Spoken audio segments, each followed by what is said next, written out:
Ito na nga ang kinatatakutan ng marami. Nag-full force na ang ilang matataas na opisyal ng militar upang harapin ng Pangulo na si Guting Jr.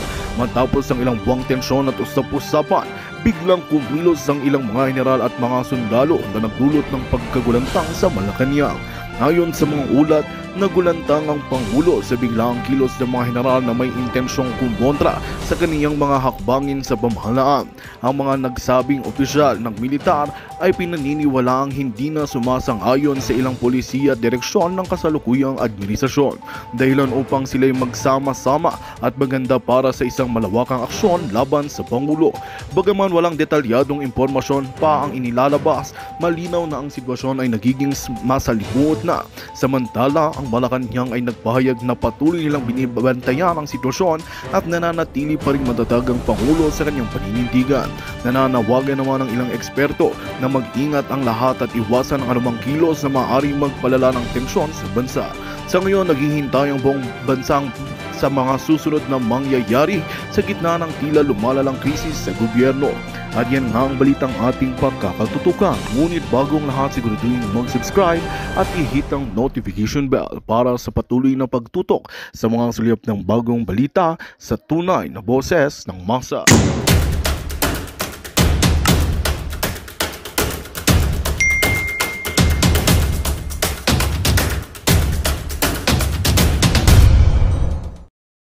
Pantulong sa mga Asian countries sa ating team.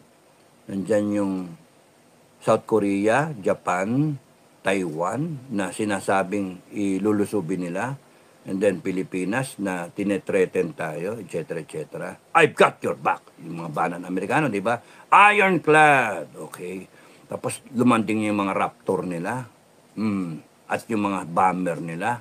At yung mga HIMARS nandito. Ay, ako tuwan-tuwa pa eh. Tuwan-tuwa pa ako. Bakit? Padala nyo lahat dito. Because I believe the Americans will not just send the weapons here without the ability to defend the weapons, the personnel, the bases. Nandyan din yung protective defense systems nila. No, defense nga, protective. Nandyan din yung hindi nilang pwedeng i-televise, hindi lang pwedeng ipagsabi. Top secret pa rin. Kaya, kung ang isipin nyo, magandang balita yung nagdadala ng mga equipment dito. AFP, huwag nyo itinatago. You know? Bagay, secret nga eh. So, every now and then, okay, merong mga ganyan, dala-dala dito. Because it's good news for me, not bad news. Yung iba, bumper to bumper view kung sasabihin, ayan na, delikado tayo, upakan talaga tayo, unahin yung bases. Pero 500 nga lang yung ng China eh. As against yung sa Amerika, 5,000. 5,000, how many? Russia is 5,889. Yung iba, kinurap na eh, no? Binenta-benta na yung mga gasolina, wala nang warhead, pinalitan, etc. etc. Kasi may corruption sa Russia. Sa US, 5,224. Tapos naka-deploy na yung iba.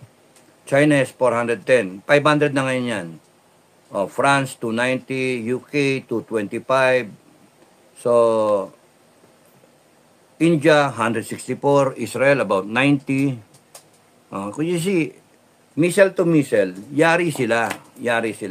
So, sabi ko nga kahapon, di ba, yung submarine ng US, tig-100 na target ang bawat isa. Kung 17 yung nandito, ilan ang total submarines ng US? 70 plus eh. O isipin mo, yung naka-operate lang dito, 17 with, kung 1,700 target na kagad yun eh.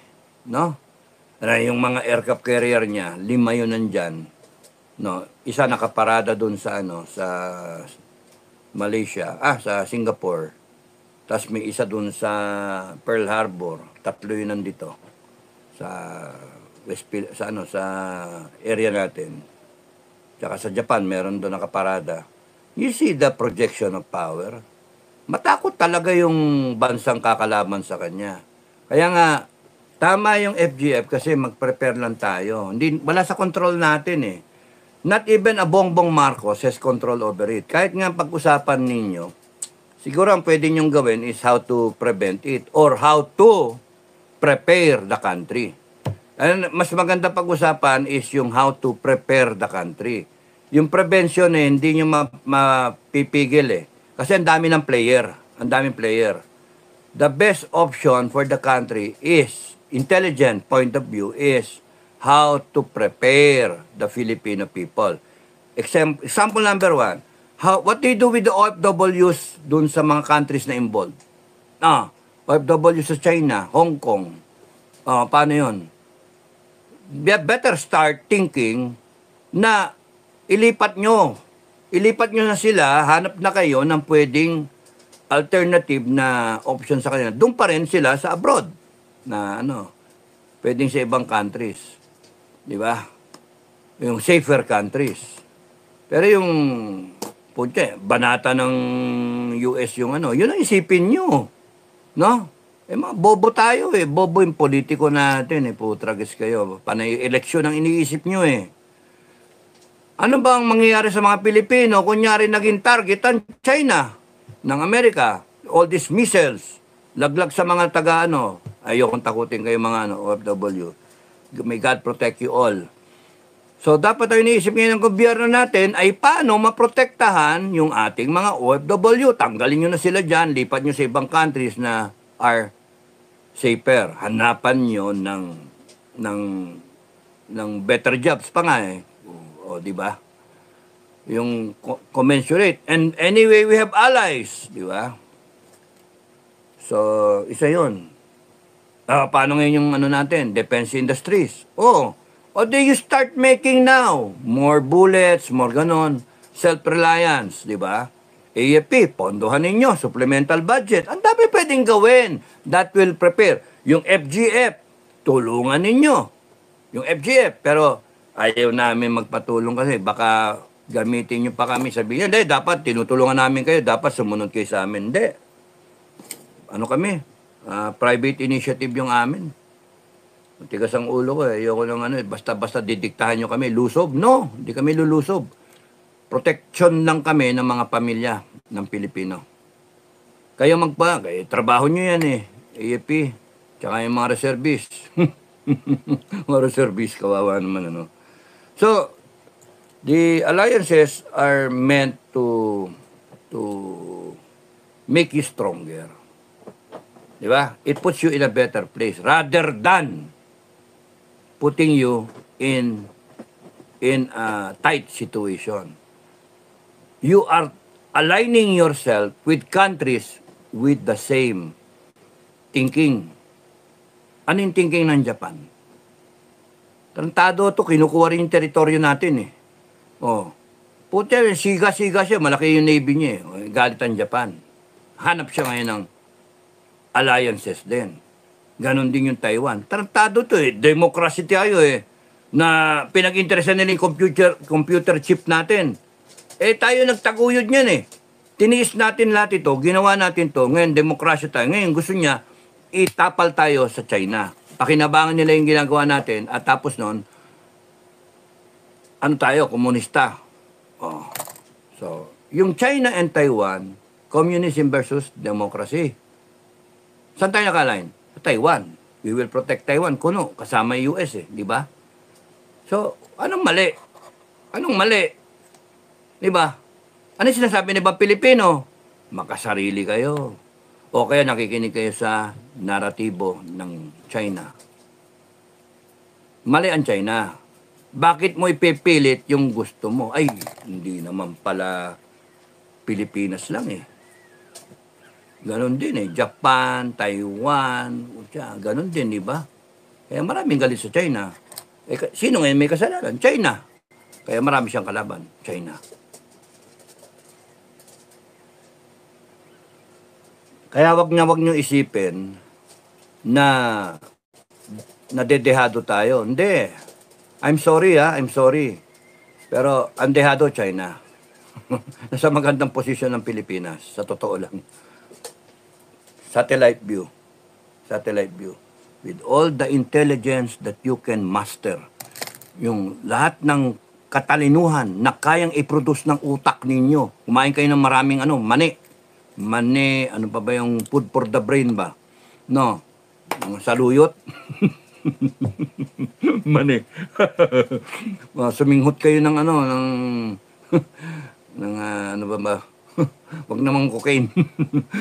Vicks Vaporub. Singunitin nyo para pumunta sa utak nyo, mabuhay yung utak nyo.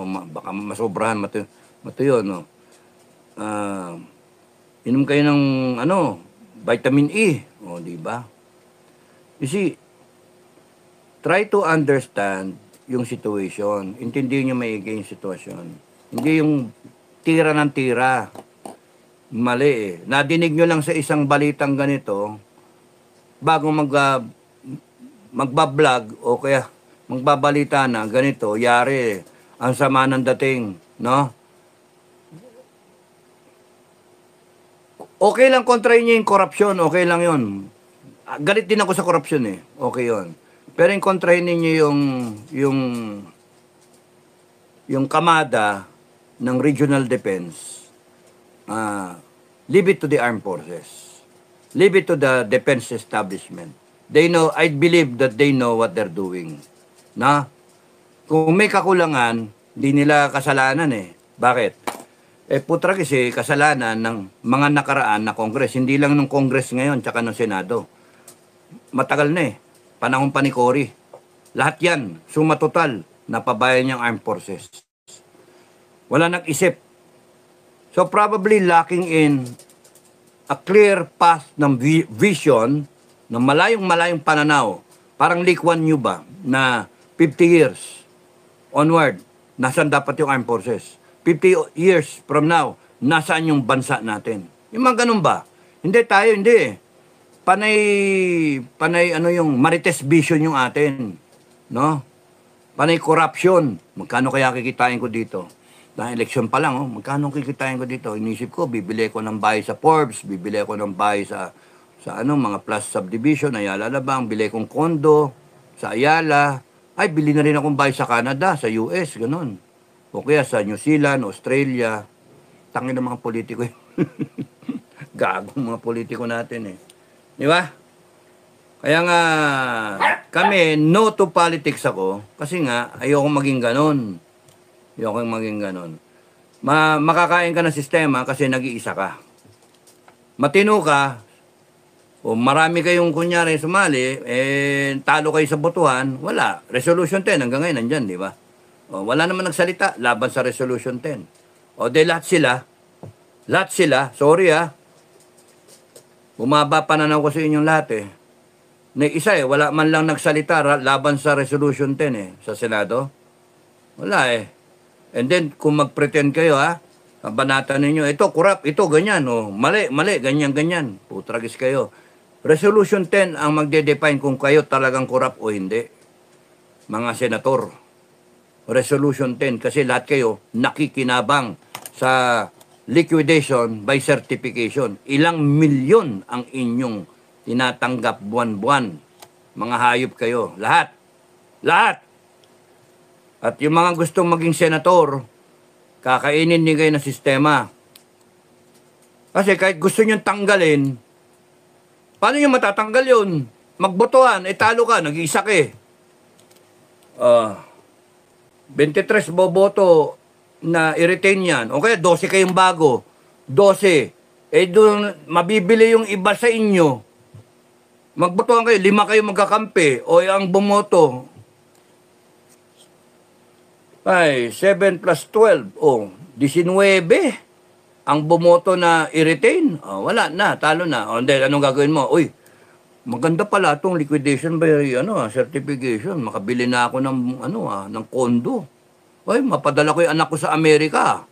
O kaya sa London. Mag-aral. Babalik dito. Pucha, ang laki ng kinabukasan na anak ng politiko. Kasi sinong kalaban niya? Mga valedictorian dito sa mga university natin, UP, UST, Ateneo, Lasal, wala yan. Pucha, Wharton Harvard ang kalaban niya MIT. hanip talaga dito sa atin, ano. Po tayong mga politiko kasi pinaaral nila yung mga anak nila using taxpayers' money.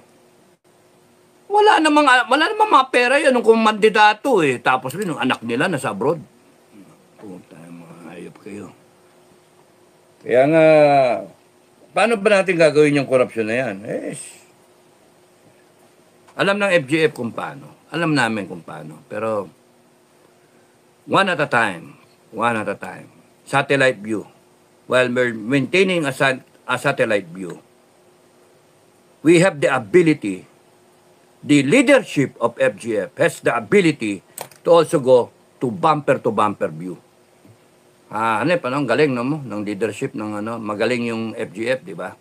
Wag na muna tayo. Sige, satellite tayo, naintindihan namin yung sitwasyon. Pero bumper to bumper muna tayo. Nakafocus lang kami. Defense of the Filipino family. We survive this war. If there is a war, at least we are prepared. We save as many families as we can, as many Filipinos. The Filipinos that we save will be the new breed of Filipinos after the war. And then, ano gagawin namin after the war? Satellite view kami bigla. From that bumper to bumper view. And I'm trying to connect to you. Sana yung marami kayong ma-produce na brain cells para naintindihan nyo kami.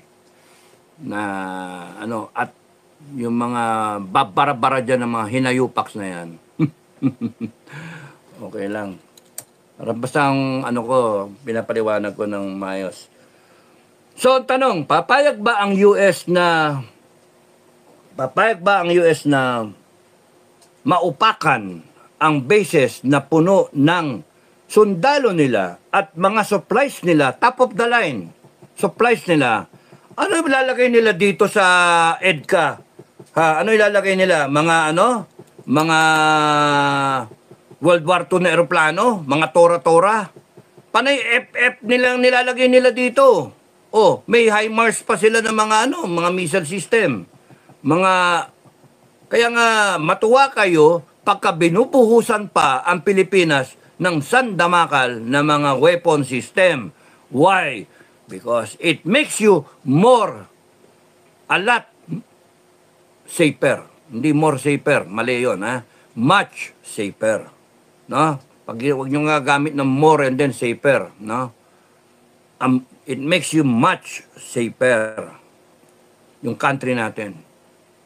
Tatargetin nila yung bansa natin dahil dun sa EDCA. Go ahead, targetin nyo. Yari kayong China, mainland, yari kayo. Because you have to contend with 300 land bases. 300. And you have to contend with 17 nuclear submarines and 5 aircraft carriers. Kita niyo yung power na yon? Panoorin ninyo. Ang dami kong pinag-aralan ko, iba-iba, pinag-aralan ko. Gusto ko malaman kung sino mananalo pagka nagkagera. Kung ano ang lagay ng FGF. Naku, sarap nito. Ang na lang yan yung mga nagsasabi na, Sir, missile lang yan, missile. Sige, bahala kayo, isipin nyo yun. Bumper to bumper kayo nun, Missile. Ang sinasabi ko na nga, from a satellite point of view, I'm just sharing my thoughts to you, no? Kung hindi nyo kayang abutin, sorry. Kung hindi nyo kayang abutin yon, sorry. Pero I'm trying to, as much as best as I can, na sabihin sa inyo, people of the Philippines, no? Ako na nagsasabi, we are a lot safer with the alliances that we have. We are a lot safer with the bases. Imagine that. Yung focus ng 1 million na mga incheck nandito sa atin, base sa nakukuha naming mga report from our FGF commanders at saka intel operatives on the ground. Lahat yan nakatutok sa mga EDCA bases. O magnet. Sige, magnet. That, in a way, if you look at it from another point of view, tinatarget yung bases. Tinarget ba kayo? Sino ba kayo para targetin? Si Alimurong, si Cordapia, o pamilya ninyo targetin ba kagad? Hindi. Kung nandun kayo sa loob ng kampo, good luck. Good luck kayo. Maghanap kayo ng ibang tirahan. No, alis kayo dyan sa kampo. Anyway, yung nakakordon naman yung US bases eh. Will they use nuclear weapons? Again, you are safer. Why? They cannot use nuclear weapons because they are inviting disaster for the whole 1.4 billion population ng Chinese. Because the Americans are ready to use nuclear weapons if need be. Pero ayaw nga nila eh, mutually assured destruction. Pero, sino ba sa history ng buong mundo ang unang-unang gumamit ng nuclear weapons? US.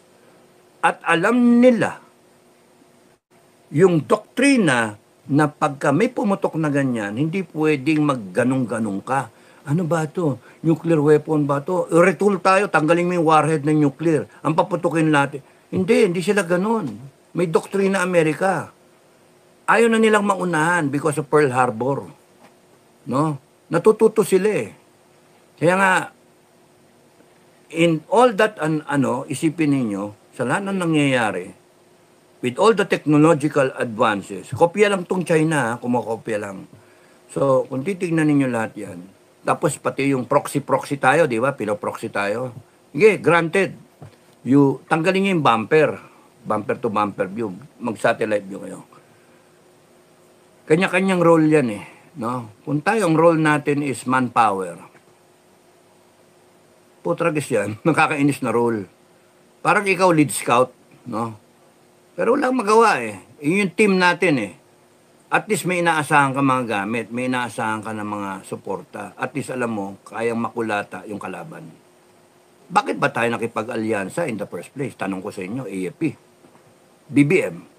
Pwede bang sabihin nyo sa public, bakit ba tayo naglagay ng EDCA bases dito? What are you thinking? Ano ba iniisip ninyo? Mapapabuti ba ang Pilipinas o hindi? Bakit hindi nyo explika? The way I am trying to explain now na we are better off with EDCA bases. No matter how you look at it, because China has shown a deck of cards na panay itim, panay kawalangyaan. Mangako ng 24 billion na pera, ginanyang-ganyan, past administration. And this administration, magkano ang binigay? 2 billion worth. Hinold pa yung mga project. Kasi nagalit ang China eh. Sasabihin ng ibang mga pro-China at mga narrative nila. Tarantado yung mga yan eh. Bakit nila pagbabawalan yung mga barko natin na pumasok sa sarili nating exclusive economic zone na dapat hinuhuli pa nga natin yung mga yang, animal na yan. Hindi natin mahuli. Bakit? Ang laki na Navy eh. Takot tayo. Takot tayo, hindi natin kaya eh. Yung monster ship nila, laki-laki. Yung atin, akala natin, laki-laki. Yung kanila, laki-laki. Wala na, uwi na lang tayo, panoorin na lang. Ganun lang tayo, di ba? Parang forma. We will not lose an inch. We will defend the Republic. Hanggang ganun na lang tayo. Sabihin nyo na lang, AFP, that is why we have created alliances. That is why we have engaged in alliances with allies, all democratic countries.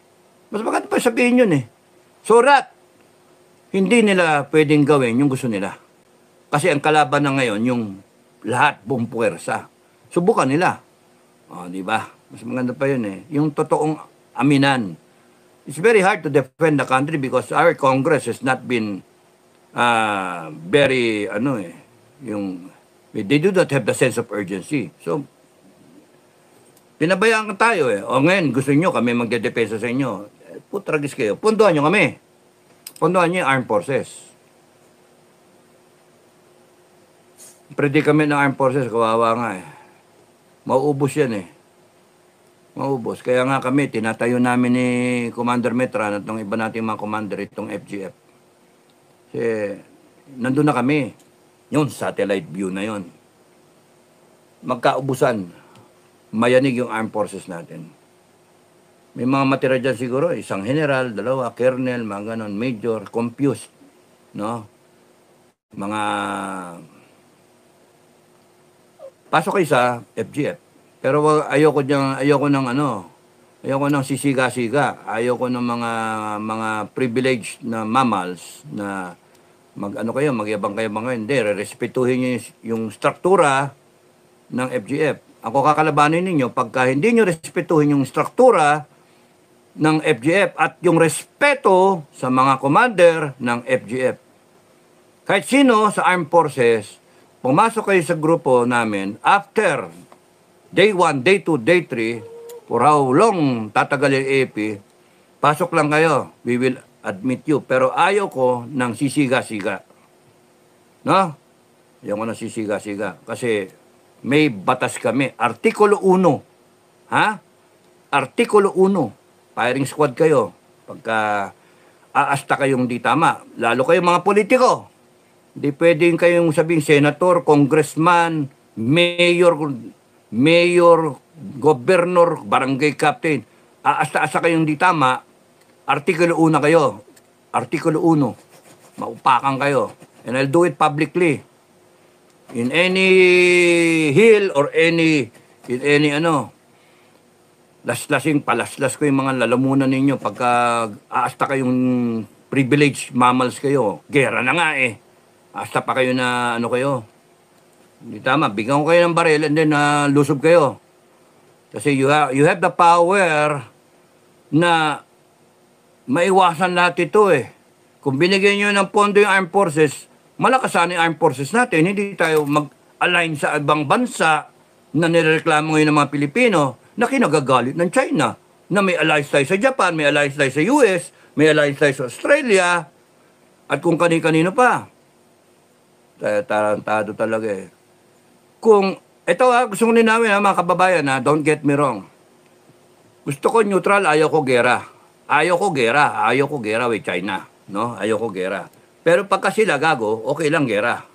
Sila gago eh, sila simula. Gusto ko neutral lang tayo. Pero hindi, doesn't end there.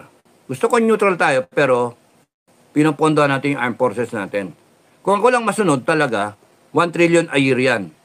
1 trillion a year or 20% of the national budget, whichever is higher. And I will have to study it. Pag-aaralan ko pa, re-reviewin ko pa, kung tama yon o baka kulang pa. And we have to reformulate yung tindig ng armed force natin na malakas yung ating Air Force at Navy. At gusto kong makuha natin yung technology ng ibang bansa. Great leap forward tayo. Yung armed forces, yung army natin, lakas din. Kaya natin ng territorial defense. Pero yung kinakailangan natin depensahan starts with our 200 exclusive economic zone, nautical miles. Paikot. Hanggang doon sa Pacific side, yung Philippine rice na yan, no, Benham rice, Philippine rice na ngayon yan. Hindi yung kanin ng Philippines, mahal talaga eh, Philippine rice. Mahal talaga yun. Hindi na nga tayo. Magandang balita ang hatid namin sa inyo ngayong araw. Sa pagtatapos ng aming balitaan, nagbigay kami ng mga mahalagang impormasyon. Maraming salamat sa pagtutok at pagsuporta sa aming programa. Huwag kalimutang manatili sa mga susunod na araw para sa mga bagong balita at mga kwento na dapat nating abangan. Mula sa Boses ng Masa, magandang araw Pilipinas!